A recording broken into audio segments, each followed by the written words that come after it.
আল্লাহ রাব্বুল আলামিন পবিত্র কোরআনুল কারীমের মধ্যে ঘোষণা দিয়ে দিলেন, আউযু বিল্লাহি মিনাশ শাইতানির রাজীম, বিসমিল্লাহির রহমানির রহিম। কুল ইন কুনতুম তুহিব্বুনাল্লাহা ফাত্তাবিউনি ইউহিব্বুকুমুল্লাহু ওয়া ইয়াগফির লাকুম যুনুবাকুম ওয়াল্লাহু হুয়াল গফুরুর রহিম। জোরে কি একবার আল্লাহু আকবার বলা যাবে না? ও বন্ধুরে, আমার আল্লাহ কোরআনুল কারীমের মধ্যে ডাক দিয়া কয়, হে আমার নবী, কুল ইন কুনতুম তুহিব্বুনাল্লাহ, ডাক দিয়া কয়, হে মুহাম্মদ সাল্লাল্লাহু আলাইহি ওয়াসাল্লাম, আপনি বলিয়া দেন, যদি তোমরা আল্লাহকে মহব্বত করো। কাকে মহব্বত করো? আল্লাহকে তোমরা যদি মহব্বত করো তবে আমার অনুসরণ করো। কার অনুসরণ? আল্লাহর রাসূলের অনুসরণ করতে বলেছে। এই জন্য কবি শায়েরে বলে, আল্লাহ মানা নবী মানা নয়, নবী মানলে আল্লাহ মানা হয়। ঠিক কিনা? এই জন্য আল্লাহ পাক রব্বুল আলামিন বলে দিলেন, যদি তোমরা আল্লাহকে ভালোবাসতে চাও তাহলে রাসূলের অনুসরণ করো, রাসূলকে মহব্বত করো। যদি রাসূলকে মহব্বত করো তাহলে আল্লাহকে ভালোবাসা হয়ে যাবে। সুবহানাল্লাহ। যদি রাসূলকে মহব্বত করেন, যদি রাসূলকে মহব্বত করেন, রাসূলের প্রতিটা সুন্নত যদি আপনি পুঙ্খানুপুঙ্খভাবে আদায় করেন, তাহলে আল্লাহ বললেন রাসূলের সুন্নতকে মহব্বত করাই মানে রাসূলকে মহব্বত করা, আর রাসূলকে মহব্বত করাই মানে স্বয়ং আল্লাহকে মহব্বত করা। জোরে কি একবার সুবহানাল্লাহ বলা যাবে না? ও বন্ধুরে, হাদিসে কারিমার দিকে তাকাইলে দেখতে পাই আল্লাহ রাসূল সাল্লাল্লাহু আলাইহি ওয়াসাল্লাম হাদিসে কারিমার মধ্যে ডাক দিয়া কয়, ওয়া আনহু আলাইহিস সালাতু ওয়াস সালাম, মান আহাব্বা সুন্নতি ফাকাদ আহাব্বানি ওয়া মান আহাব্বানি কানা মাই ফিল জান্নাহ। আল্লাহু আকবার। আল্লাহ রাসূল হাদিসে কারিমার মধ্যে ডাক দিয়া কয়, যে আমার সুন্নতকে মহব্বত করিল সে আমাকে মহব্বত করিল। সুবহানাল্লাহ। আল্লাহ রাসূল ডাক দিয়া বললেন, যে আমার সুন্নতকে মহব্বত করিল সে স্বয়ং আমি রাসূলকে মহব্বত করলো, আর যে বান্দা স্বয়ং আমি রাসূলকে মহব্বত করলো সে বান্দা স্বয়ং জান্নাতি হয়ে গেল।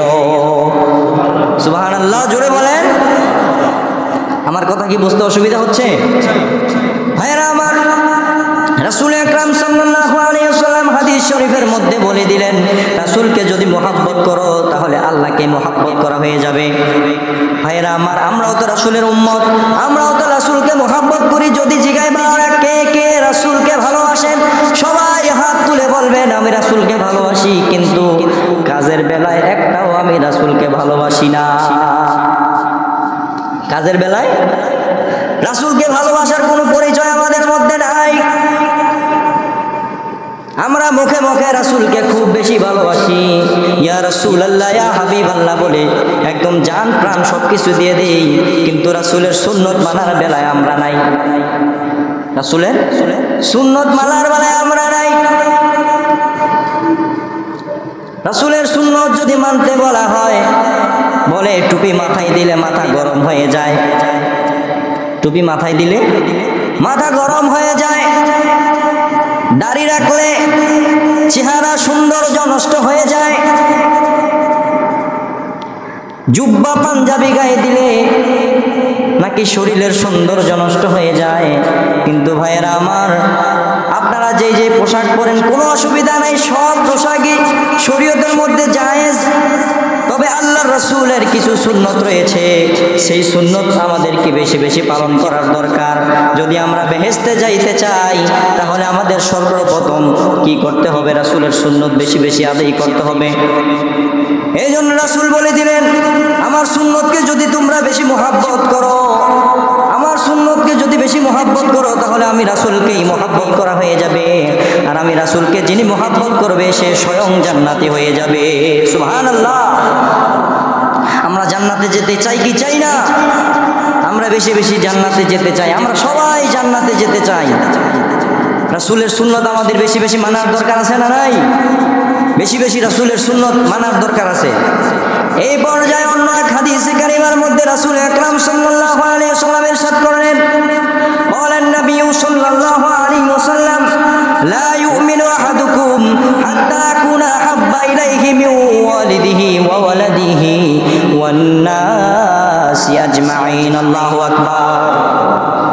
রাসূলুল্লাহ সাল্লাল্লাহু আলাইহি ওয়াসাল্লাম হাদিসে শরীফের মধ্যে ইরশাদ করেন, তোমাদের কেউই খাঁটি মুমিন হইতে পারবে না যতক্ষণ পর্যন্ত তোমার পিতা মাতা, সন্তান সন্ততি এবং তোমার সকল দুনিয়ার মধ্যে যা কিছু রয়েছে সকল জিনিসের চেয়ে বেশি আমি রাসূলকে মহব্বত করতে পারবা না, তখনও তোমরা ঈমানদার হতে পারবা না।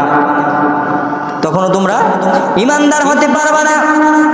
যদি দুনিয়ার সব কিছুর চাইতে বেশি আমি রাসূলকে মহব্বত করতে না পারো, তাহলে তোমরা ঈমানদার হতে পারবা না। আর যেদিন তুমি সব কিছুর চাইতে বেশি আমি রাসূলকে মহব্বত করবা, সেদিনই তুমি হয়ে যাইবা